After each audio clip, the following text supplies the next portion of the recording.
সে দাঁড়িপাল্লা নিয়ে নির্বাচন করতেছে। সে কিন্তু তার নেতা সহ তাদের সিদ্ধান্ত হলো তারা ইসলাম অনুযায়ী রাষ্ট্র চালাবে না। বিএনপির আমাদের শহীদুল ইসলাম সাহেব, শহীদুল আলম সাহেব, সে বিএনপির পক্ষ থেকে নির্বাচন করছে। সেও কিন্তু বলে নেই আমরা ইসলাম অনুযায়ী রাষ্ট্র চালাবো। আর আমাদের আব্দুল মালেক আনোয়ারি, সে হাত পাখা প্রতীক নিয়ে নির্বাচন করছে। সে কিন্তু পরিষ্কার বলেছে আমরা যদি আল্লাহ ক্ষমতায় দেয় ইসলাম অনুযায়ী রাষ্ট্র চালাবো। বলতে চাই আমি আপনাদের শাসক নয়, আমি আপনাদের খাদেম হতে চাই। আপনাদের খাদিম হিসেবে আমাকে রাখবেন, আপনাদের পাশে রাখবেন। আপনারা আমার অভিভাবক, আপনাদের কারো আমি সন্তান, কারো আমি ভাই, কারো আমি নাতি। এই হিসাবে আপনাদের অন্তরের দোয়া চাই।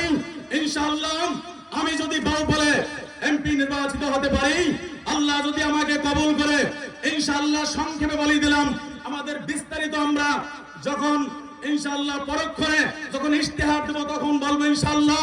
আজকে আমি সংক্ষেপে বলতে চাই, আল্লাহ যদি আমাকে কবুল করে এই বাউবালবাসীর জন্য ইনশাআল্লাহ 54 বছরে যে উন্নয়ন হয় নাই, 5 বছরে সেই উন্নয়ন বাউবালের জন্য করব ইনশাআল্লাহ।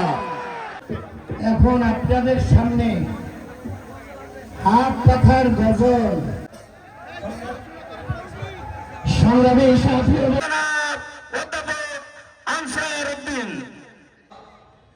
সংগ্রামের উপস্থিতি এ পর্যায়ে হাত পাখায় বিপুল ভোটে জয়যুক্ত করবে ইনশাআল্লাহ। আল্লাহর যদি শান্তির বাংলা, নিরাপদ বাংলা দেখতে চান,